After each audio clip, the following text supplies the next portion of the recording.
이 말씀에 대해서 우리가 좀 생각을 해보려고 합니다. 살다 보면 꼭 필요한 것이 있죠. 꼭 필요한 것이 있습니다. 없어서는 안 될 것들이 있어요. 잠 안 자고 살 수 있는 사람은 없거든요.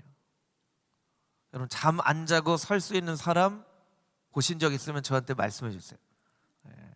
잠 안 자고 살 수 있는 사람은 없거든요. 밥 안 먹고 살 수 있는 사람도 없습니다. 이러면 꼭 우리가 이렇게 생각할 수 있어요. 라면 먹으면 되지. 그 얘기가 아니죠. 밥이든 라면이든 먹는 것 없이 살 수 있는 사람은 없어요. 꼭 필요한 것이 있다는 거죠. 여러분, 신앙에도 마찬가지입니다.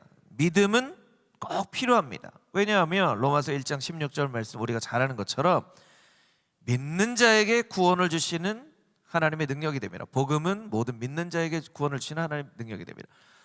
믿는 자에게 구원을 주신다고 했거든요. 그러니까 구원을 받기 위해서는 믿어야 돼요. 그러니까 신앙생활 할 때는 믿음이 꼭 필요합니다. 여러분, 믿음이 꼭 필요하죠? 그러면 오늘 우리 설교 제목처럼 성령을 받는 것은 모든 사람에게 다 필요한 걸까요? 아니면 어떤 사람에게만 필요한 걸까요? 모든 사람에게 필요하다고 정말 생각하세요?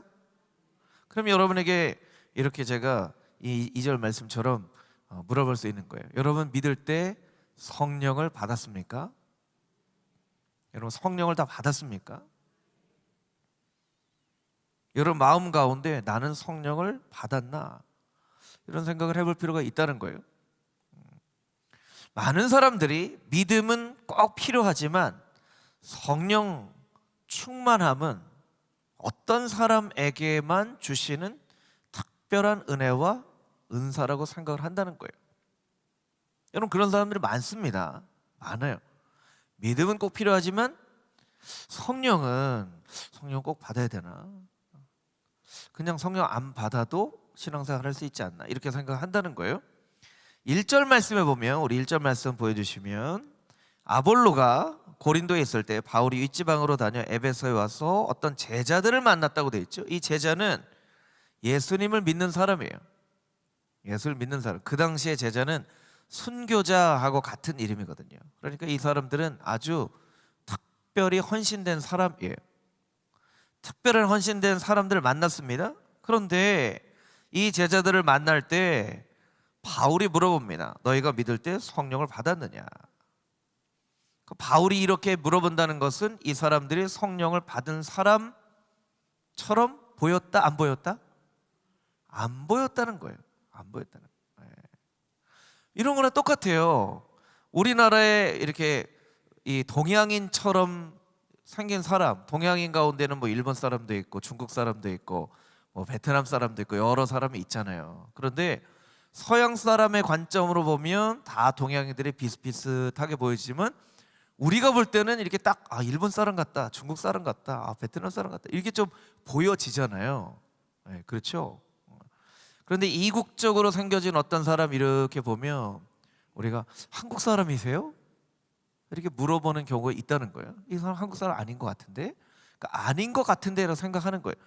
실제로 저 한국 사람 아니에요 할 수도 있고 저 한국 사람 맞는데요 할 수도 있지만 보여지기에 한국 사람처럼 안 보여졌다는 거예요. 그런 사람들이 있다는 거예요. 마찬가지예요. 이 사람들이 성령을 받았는지 안 받았는지 사도 바울이 확신할 수는 없지만 사도 바울 눈에 볼 때 성령 받지 못한 사람처럼 보이는데 이렇게 생각을 했다는 거예요. 그러니까 여러분, 제가 설교 시간에 한두 번 설명을 드린 적이 있어요. 성령은 우리가 눈으로 볼 수 있는 것은 아니지만 성령 받은 사람은 눈으로 볼 때 구별이 된다는 거예요. 바람은 눈에 보이는 것이 아니지만 나뭇가지를 보면 바람이 부는구나. 사랑이라는 것 우리가 눈에 보이는 거 아니에요. 그런데 사랑하는 사람 보면 저 사람 사랑하는 사람이네 라고 알 수 있는 것과 똑같다라는 거예요. 그래서 이 사람 예수님 믿는 사람인데, 분명히 예수님 믿는 사람이어서 헌신된 사람인데 성령을 받지 않은 사람처럼 사도 바울의 눈에 보여졌다라는 거예요. 그래서 알 수 있다라는 거예요. 자, 그럼 우리가 어떤 것을 생각할 때 반대되는 것, 반대되는 것을 생각을 하면 좀 정의 내리기가 쉬워요. 뭐 예를 들면 여기는 이게 컵이잖아요. 컵에 대해서 설명하기 위해서는 컵이 아닌 것에 대해서 설명을 하면 돼요. 예를 들면 이제 주전자처럼 생긴 것은 컵이 아닙니다. 이런 식으로 설명을 하는 거죠. 반대로 좀 설명을 해보면요, 성령을 받지 않은 사람은요, 인간적인 열심을 가진 사람이에요. 그러니까 뭔가를 열심히 하는데 인간적인 열심이 있는, 또 이렇게도 얘기할 수 있죠, 자기 의를 위해서 일하는 사람. 성령을 받지 않은 사람은요, 성령의 역사를 이해하지 못해요. 또 이렇게 얘기할 수 있죠. 성령의 사람은 어떻게 얘기하냐면 할 수 없습니다. 그러나 하나님의 은혜로 할 수 있습니다. 사실은요, 이 교회 공동체 안에 역사적으로도 보고 현상적으로도 보면요, 조금 교회 공동체 가운데 조금 스스로도 그렇고 다른 사람을 봐도 좀 조심해야 될 사람은 나 이거 할 수 있어요 하는 사람인 경우가 많아요. 어떤 경우에 교회 공동체가 어려움에 겪게 될 때 그 어려움을 겪게 되는 사람은 이거 내가 할 수 있습니다 하는 사람인 경우가 많아요. 그럼 반대로 목사님 할 수 없습니다 이렇게 얘기를 해야 될까요? 할 수 없습니다 하면 그냥 제자리예요. 정말 말 그대로 할 수 없다라고 하는 거니까요. 우리는 어떻게 해야 되냐면요, 할 수 없습니다. 그러나 하나님의 은혜로는 할 수 있습니다. 하나님의 은혜 주심을 할 수 있습니다. 이렇게 얘기할 수 있어야 돼요. 여러분들이 보시기에 제가 어떻게 보일지 모르겠지만 저는요, 이런 생각을 진짜 많이 해요. 진짜 많이. 내가 정말 목사로서 자격이 있는 사람인가? 내가 목회를 잘 할 수 있는 사람인가? 여러분이 눈에 보일지는 어떻게 보일지 모르겠어요. 그런 생각을 많이 합니다. 많이 해요. 그래서 저는 할 수 없습니다 이렇게 하는 것이 아니라 하나님이 은혜 주시면 할 수 있습니다. 여러분도 마찬가지예요. 여러분도 할 수 있다고 생각하면 여러분이 시험에 들거나 교문에 빠지기가 쉬워요. 그러니까 여러분은 늘 어떤 마음이 있어야 되냐면, 하나님 제가 무엇이 간대, 내가 누구이 간대, 하나님 저는 정말 할 수 없습니다.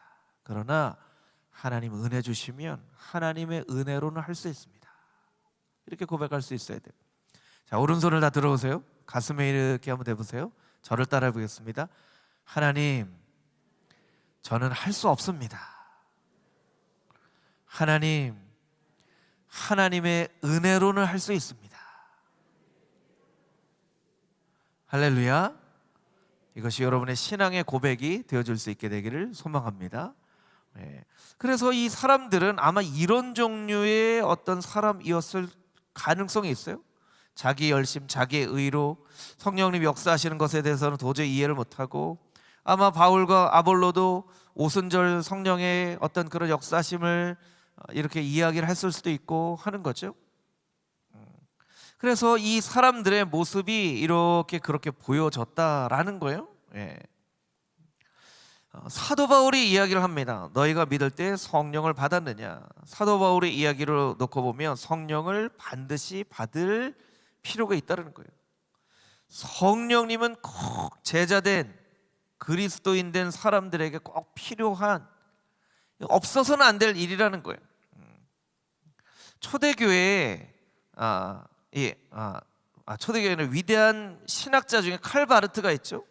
칼 바르트는 이런 이야기를 합니다. 기독교 신앙에 있어서 아주 똑같이 중요한 세 가지 결정적인 기적이 있는데, 첫 번째는 성부 하나님께서 이 땅을 무로부터 창조하신 것이 기적이고, 두 번째는 성자 예수님의 동정녀에 탄생하신 것이 기적이고, 세 번째는 성령님을 통한 그리스도인의 탄생입니다.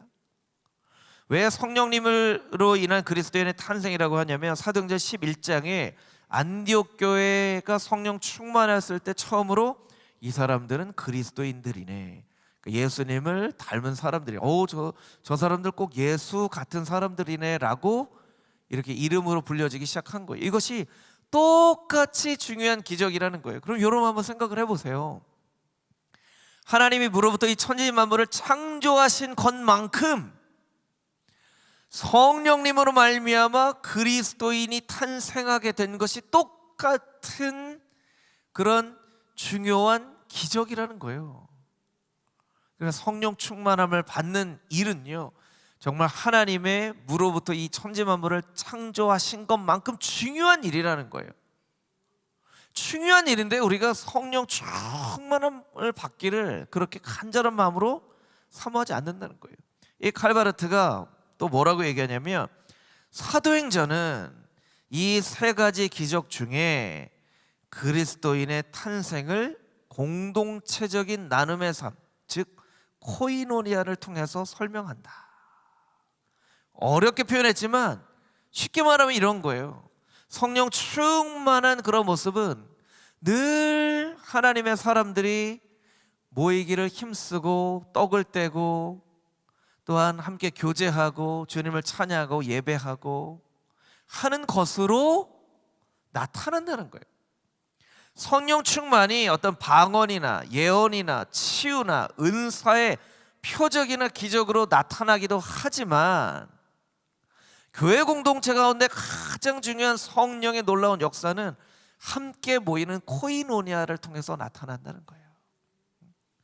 여러분, 사랑하는 사람을 만나면요, 어제 만나면 어제 만났으니까 이제 일주일 뒤에 딱 시간 정해놓고 만나면 좋겠네, 이렇게 생각을 하게 되나요? 아니면 어제 만났는데 오늘 또 만나고 싶네, 이러나요?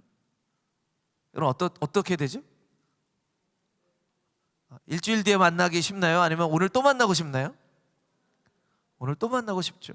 방금 전화 끊었는데 또 통화하고 싶죠. 이게 사랑하는 사람들에게 나타나는, 사랑을 많이 안 해보신 것 같아요, 여러분 보니까 표정이. 예.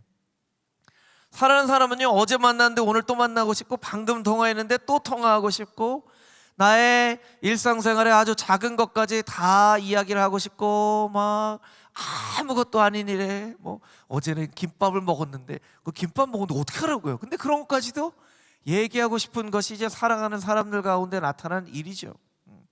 마찬가지예요. 이제 오늘 주일에 예배 들었으니까 이제 다음 주일에나 예배 드려야지. 일주일 동안 수요일에 이렇게 금요일에, 이 금요일에 주일날, 지난 주일날 예배 드렸는데 금요일날 또 나와서 예배를 어떻게 드려? 이건 이제 사랑하는 사람은 아니에요.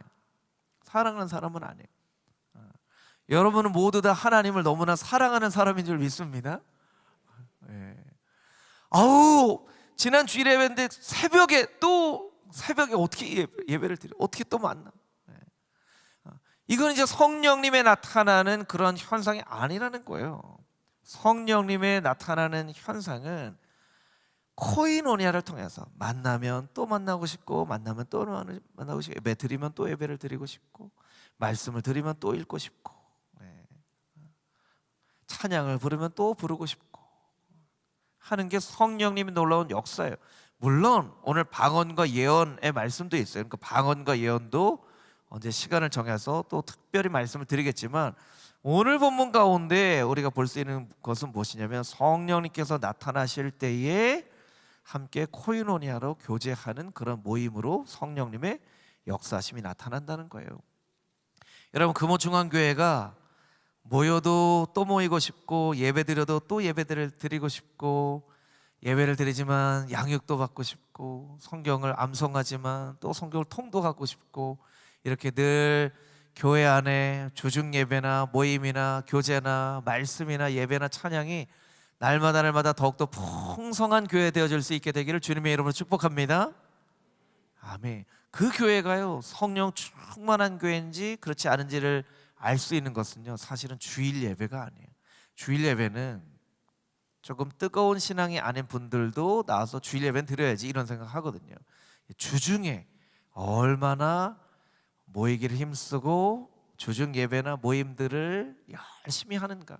어제도 제가 늦게 교회에 있었는데요, 5층에 이제 아동부실이 있잖아요. 아동부실에서 또 불이 켜져서 아동부에서 뭔가 또 막 준비하는 것 같더라고요. 그래서 제가 5층에 올라가 보지는 않았지만, 아동부가 또 이렇게 모여서 예배를 드리네, 그 모임을 하고 있네 생각을 해요. 우리 청년들이요, 예배 드리고 집에 금방금방 안 가요. 3층에 센트럴파크에 모여서 뭐 게임도 하고 얘기도 하고 모두 시켜 먹기도 하고, 저는 그런 모습들이 참 너무 기뻐요.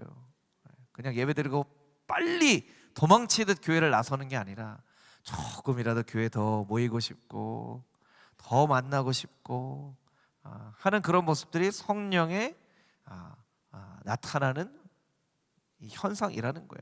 그래서 금호중앙교회가 그런 성령 충만한 교제가 풍성한 교회가 되어줄 수 있게 되기를 다시 한번 주님의 이름으로 축복합니다. 아멘. 우리 3절에서 5절까지 있는 말씀을 다시 한번 읽어볼까요? 3절에서 5절까지 있는 말씀입니다. 시작. 바울이 이르되 그러면 너희가 무슨 세례를 받았느냐? 대답하되 요한의 세례니라. 바울이 이르되 요한이 회개의 세례를 베풀며 백성에게 말하되 내 뒤에 오시는 이를 믿으라 하였으니 이는 곧 예수라 하거늘 그들이 믿고 주 예수의 이름으로 세례를 받으니. 아멘. 성경을 읽다 보면요, 조금 더 그 의미를 구체적으로 이해를 해야 되는 구절들이 있어요. 오늘 이 본문의 말씀에. 왜냐하면 너희가 믿을 때 성령을 받았느냐라고 물어봤는데 갑자기 바울의 대화의 주제가 성령에서 뭐로 바뀌어요? 세례로 바뀌어요. 성령하고 세례는 다른데 성령을 받았느냐 하더니 갑자기 세례를 받았냐라고 얘기를 합니다. 그런데 이 사람들이 대답을 합니다. 요한의 세례 받았습니다. 4절에 보니까 4절 자막으로 한번 보여주세요. 바울이 요한이 회개의 세례를 베풀며 내 뒤에 오시는 이를 믿으라 이렇게 얘기했지, 이렇게 얘기를 한다는 거예요. 자, 여기에서 우리가 조금 더 명확하게 해야 될 것은 무엇이냐면, 여러분 이 사도 바울이 만난 1절에 나와 있는 제자는 예수님의 제자인가요? 요한의 제자인가요? 예수님 제자예요. 요한의 제자 아니에요. 예수님 제자예요. 그런데 이 사람들이 왜 요한의 세례를 받았다라고 이야기를 하냐면, 이게 요한의 세례가 있고 예수님의 세례가 있고 이런 의미가 아니에요. 요한의 세례라고 하는 것은 여기 4절에 설명하고 있는 것처럼 회개의 세례예요. 물세례라고 하죠. 물세례. 회개의 세례예요. 왜냐하면 이렇게 표현하지 않으면 이 사람들이 제자라고 이야기하는 것, 이것이 맞지 않는 것이기 때문에 그래요. 그래서 이 말씀을 이해할 때 이 사람들이 요한의 제자라고 생각하는 건 잘못 생각하는 거예요. 예수님의 제자인데 요한의 세례를 받았다고 하는 것은 물 세례만 받았다라고 하는 거예요. 죄 사함의 세례를 받았다고 하는 거예요. 그럼 5절 말씀에 예수의 이름으로 세례를 받으니 라고 하는 것은 죄 사함의 세례를 받고 예수님의 이름으로 또 세례를 받았다는 의미가 아니라, 이 5절에 나와 있는 예수의 이름으로 세례를 받는다는 것은 이것은 성령 세례를 이야기한다는 거예요. 여러분 성령 세례가 있습니다. 성령의 충만함을 받는 그런 성령 세례가 있어요. 마치 물에 푹 잠기는 것처럼 성령님의 푹 잠기는 것 같은 그런 성령 충만함의 일이 있다라는 거예요. 존 스토트 목사님은 어떤 이야기를 하냐면 이 사도행전 강해에서 이런 얘기를 합니다. 그리스도인의 신앙 체험의 표준, 이 사람이 그리스도인인가 라는 것을 알 수 있는 신앙의 표준은 4가지가 있는데, 첫 번째 회개, 두 번째 예수님에 대한 믿음, 세 번째 물세례, 네 번째 성령의 선물, 이 4가지이다. 그런데 이 4가지는 따로 떨어뜨려 놓을 수 있는 것이 아니라 모두가 합쳐서 전체를 이루는 것이며, 그리스도인이 되려면 다 보편적으로 체험을 해야 되는 것이다, 이렇게 얘기를 한다는 거예요. 근데 우리는 보통 회개, 믿음, 물세례까지는 이것이 필요한데 성령의 선물은 좀 특별한 사람들에게 있는 것처럼 우리가 잘못 이해를 하고 있다는 거예요.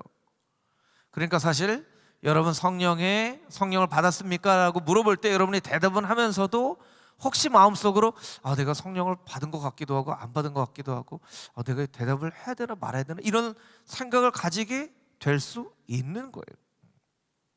여러분 이것이 그리스도인들에게 꼭 같이 있어야 된다는 거예요. 또 한 가지 우리가 생각해봐야 될 것, 이 사람들에게 물어봤어요. 너희가 성령을 받았느냐라고 하니까 우리 2절을 다시 한번 보여주시면 이 제자들이 뭐라고 이야기를 하냐면 우리는 성령의 계심도 듣지 못하였다 이렇게 얘기합니다. 성령의 계심도 듣지 못하였다. 존 스토트 목사님이 또 어떻게 얘기를 하냐면 성령이 계심도 듣지 못하였다라고 하는 것은 사실은 이 말 그대로 해석할 일이 아니고, 왜냐하면 여러분 성령이라는 그 개념은요 구약 성경에도 너무너무나 많이 나와 있는 그런 개념이에요. 전혀 모르는 그런 일이 아니에요. 구약에도 얼마나 성령님에 대한 그런 구절들이 많은지, 특별히 선지서에 이사야, 에스겔, 예레미야 이런 말씀들에 성령님에 대한 그런 구절들이 많아요. 그 성령을 못 들어봤다고 하는 것은 이스라엘 사람이 아니라고 이야기하는 것과 똑같아요. 그리고 여러분 이 사도 바울도 얘기하잖아요. 요한의 세례를 받았다 그러니까 요한이 세례를 베풀 때, 회개 세례를 베풀 때 내 뒤에 오시는 이를 믿으라 라고 얘기했는데, 복음서에 보면 그 세례 요한이 뭐라고 얘기를 했냐면 이렇게 얘기했죠. 나는 물로 세례를 주지만 오시는 분은 성령으로 세례를 주리라 라고 요한이 이야기를 했어요. 그러니까 성령 난 못 들어봤는데요 이렇게 얘기하는 것이 아니라는 거예요. 그래서 무엇이냐면 성령님이 이렇게 완전히 임재로 성취되었다라는 이 사건에 대해서는 우리가 들어보지 못했습니다 라고 하는 의미라는 거예요. 예를 들면 오순절에 성령님의 놀라운 역사가 있었습니다 라고 하는 이런 사건에 대해서는 우리가 잘 알지 못합니다, 이런 의미예요. 제가 성경을 읽다 보니까 성령님을 보내주신다고 하는 그런 말씀은 들은 기억이 있는데 이게 실제로 일어날 수 있는 일인가요? 이제 이런 의미라는 거예요. 그럴 때 예수의 이름으로 세례를 줄 때 성령님께서 임했다라는 거예요. 자, 여기서 우리가 생각을 해볼 필요가 있죠. 여러분, 예수님을 믿어야 구원을 받나요? 세례를 받아야 구원을 받나요? 그러면 예수님 믿는데 우리가 왜 세례를 받죠? 이런 거예요. 믿음은 개인적인 것이죠. 그러나 세례는 공동체적인 선포 같은 거예요. 이런 거죠. 결혼이라는 것을 놓고 볼 때 결혼식 안 해도 혼인관계, 결혼관계를 할 수 있어요. 구청에 가서 신고하면. 그렇죠? 그런데 세례는 결혼식 같은 거예요. 모든 사람 앞에서 우리들이 사랑하면서 결혼합니다 라고 이야기를 하는 거예요. 그러니까 믿음은 결혼 관계 같은 것이고 세례는 결혼식 같은 거예요. 그러니까 많은 사람들이 사실은 결혼식을 하잖아요. 많은 사람들이 결혼식을 하죠. 왜 결혼식을 합니까? 선언이에요. 일종의 우리가 결혼해서 삽니다, 한 가정을 이룹니다, 선언하는 거예요. 그런데 성령은 무엇이냐? 행복하고 풍성한 결혼 생활이라고 이야기할 수 있어요. 자, 세 가지를 놓고 여러분에게 선택하라고 할게요. 결혼 관계가 있고요, 결혼식이 있고, 행복하고 풍성한 결혼 생활이 있어요. 이 셋 중에서 가장 중요한 것은 무엇일까요? 1번, 2번, 3번 중에 뭘까요? 3번이죠. 행복하고 풍성한 결혼 생활을 위하여서 결혼식이 필요한 거고요, 행복하고 풍성한 결혼 생활을 위해서 결혼 관계가 필요한 거예요. 근데 어떤 사람들 보면요, 결혼식 호화롭게 잘 해놓고 결혼식 하자마자 갈라서는 사람들이 있어요. 이런 사람들은 뭔가 결혼에 대해서 잘못 이해하고 있는 거예요. 여러분, 세례를 받았는데 공동체 앞에서 나는 예수님 믿는 사람으로 살겠습니다 했는데 성령 충만한 삶을 살지 않아요. 이런 사람은요, 결혼식만 의리의리하게 잘 해놓고 행복하고 풍성한 결혼 생활에는 관심이 없는 사람하고 똑같다는 거예요. 그러니까 우리가 성령을 꼭 받아야 되겠죠. 여러분의 마음 가운데 성령을 꼭 받아야 되나? 성령 충만함을 간구해야 되나? 이런 마음이 있는 분들은 오늘 여러분들의 생각이 바뀌어질 수 있게 되기를 주님의 이름으로 축복합니다. 하나님, 나의 인생에 성령님이 꼭 필요합니다. 나의 인생 가운데 성령 충만함이 꼭 필요합니다. 이건 내가 선택할 수 있는 것이 아니라 반드시 경험해야 되는 은혜인 줄 내가 깨달았사오니 주님, 나의 인생 가운데 오시고 성령 충만함의 은혜를 허락하여 주시옵소서. 이렇게 여러분들이 간구할 수 있게 되기를 주님의 이름으로 축복합니다. 아멘. 율법의 사람은 반드시 성령의 사람으로 변화되어야 돼요. 여러분, 바울도요 율법의 사람이었어요. 율법의 제자였어요. 서두에 말씀드린 것처럼 율법의 제자, 율법의 사람의 특징은 열심이에요. 그런데 성령의 사람의 특징은 기쁨이에요. 저를 따라서 같이 한번 해보겠습니다. 율법의 제자의 특징은 열심입니다. 성령 받은 사람의 특징은 기쁨입니다. 여러분, 여러분의 신앙생활이 그렇다고 열심히 필요 없다는 게 아니에요. 여러분의 신앙생활이 열심을 뛰어넘어서 기쁨으로 충만한 신앙생활이 되어질 수 있게 되기를 주님의 이름으로 축복합니다. 아멘. 그래서 여러분들이요, 성경 암송하는 것, 성경 통독하는 것도요 너무 부담스러워하지 마시고요, 기뻐할 수 있게 되기를 주님의 이름으로 축복합니다.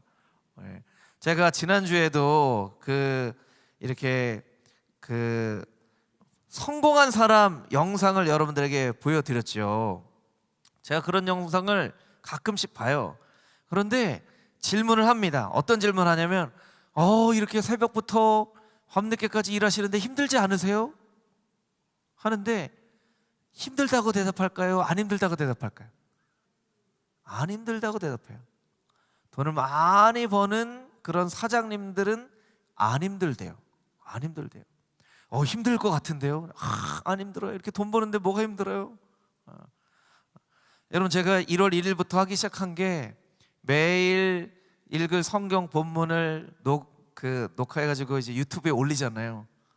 거기 이제 목사님 목 아프실 것 같아서 미안한 마음이 들어요, 막 이렇게 쓰시는데요. 제가 그거 녹화하는데 힘들까요? 안 힘들까요?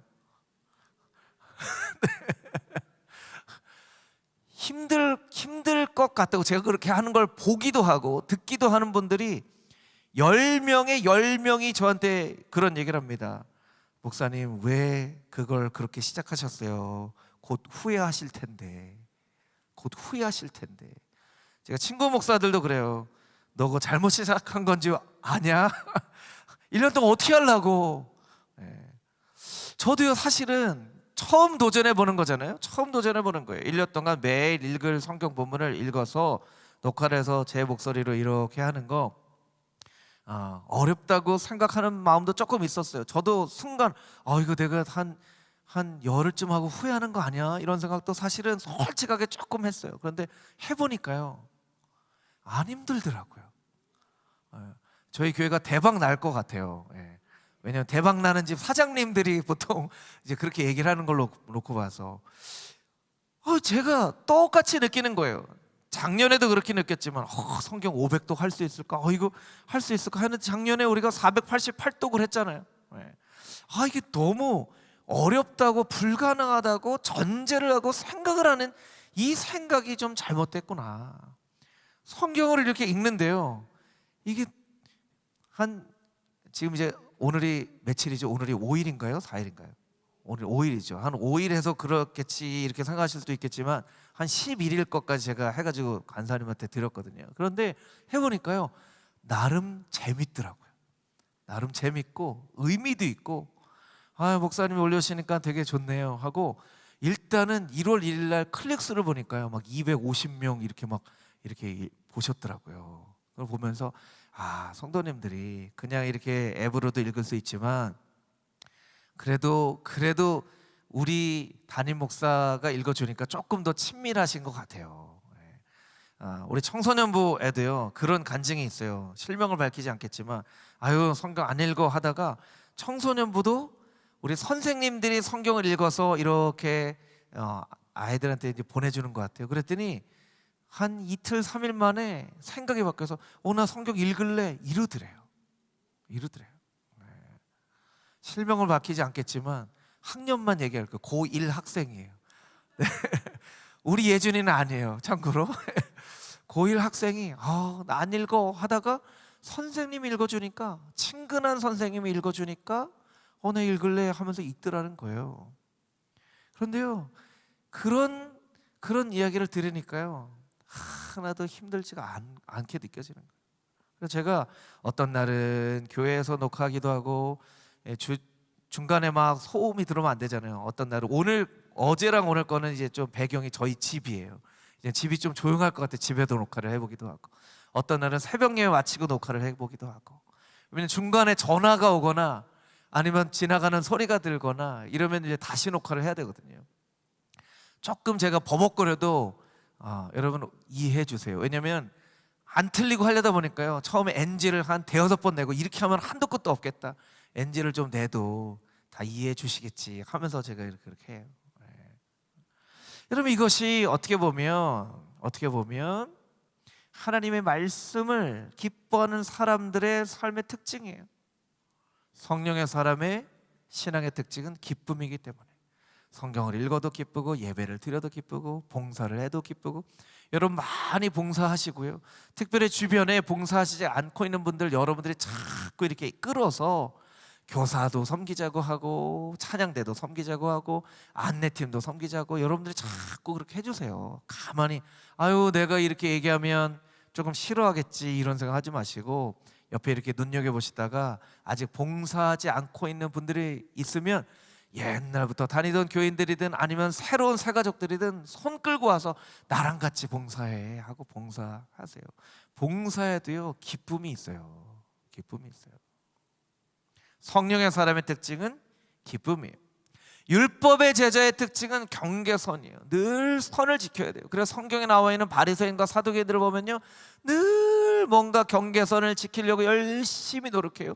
특별히 안식일을 거룩하게 지키라, 안식일에 이거 하면 안 되는데 막 지켜요. 성령의 사람의 특징은 경계선을 넘어서요. 그런데 경계선을 넘지만 하나님의 뜻을 벗어나지는 않아요. 물론 여러분 우리가 경험적으로 보면 성령 충만했던 사람들 중에 이단으로 빠지거나 잘못된 길로 빠지는 사람들도 간혹가다 있어요. 그러니까 성령의 체험은요, 그만큼 사실은 굉장한 충격적인 경험이죠. 그래서 성령의 사람은요, 늘 말씀으로 중심을 잡아야 돼요. 말씀으로 중심을 잡지 않은 성령의 사람은 100% 그렇게 되는 것은 아니지만 잘못된 그런 길로 빠질 수도 있어요. 왜냐하면 성령만 영이 아니라 악령도 영이거든요. 영적으로 가까워진 사람은 악한 영이 또 미혹하는 그런 경우들도 있어요. 신학자 야콥이라고 하는 사람은 이런 이야기를 합니다. 신앙은 알의 영역이 아니라 믿음의 영역이고, 사고의 영역이 아니라 감정의 영역이고, 이해의 영역이 아니라 경험의 영역이다. 경험의 영역이라는 것은요, 여러분 우리의 경험을 놓고 보면요, 다 새로운 경험이에요. 다 새로운 경험이에요. 다 알고 경험하는 것은 없어요. 다 새로운 경험이에요. 그러니까 경험은 때로 이해를 넘어서는 거예요. 성령도 마찬가지예요. 경험을 해봐야 이것이 성령님의 역사심이구나 라고 알아야 돼요. 그러니까 성령님의 역사심은요, 분명히 우리의 경험을 통해 알아야 되고요, 성령님의 역사심을 경험하면요, 우리의 세계가 열려지는 거예요. 한 번도 경험하지 못했던 세상과 세계가 열려지는 거예요. 그것이 바로 성령님의 놀라운 역사하심이에요. 그리고 하나님은 간절한 마음으로 성령을 구하는 자들에게 성령을 부어주세요.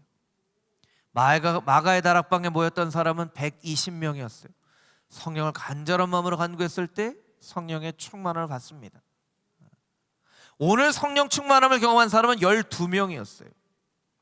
고넬료의 집에 성령 충만함이 임했을 때는 그 집안의 모든 사람들이 성령의 충만함을 받았고, 그 가운데는 이방인들도 있었어요. 오직 유대인들에게만 성령을 주시는 줄 알았는데 이방인들에게도 그냥 그 집에 있다라는 것만으로도 성령의 충만함을 받았어요.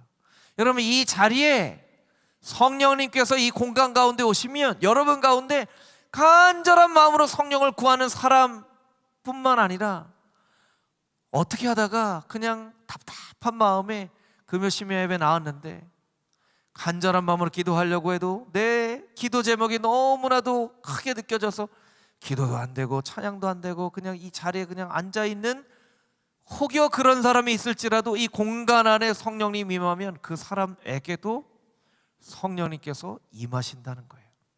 할렐루야.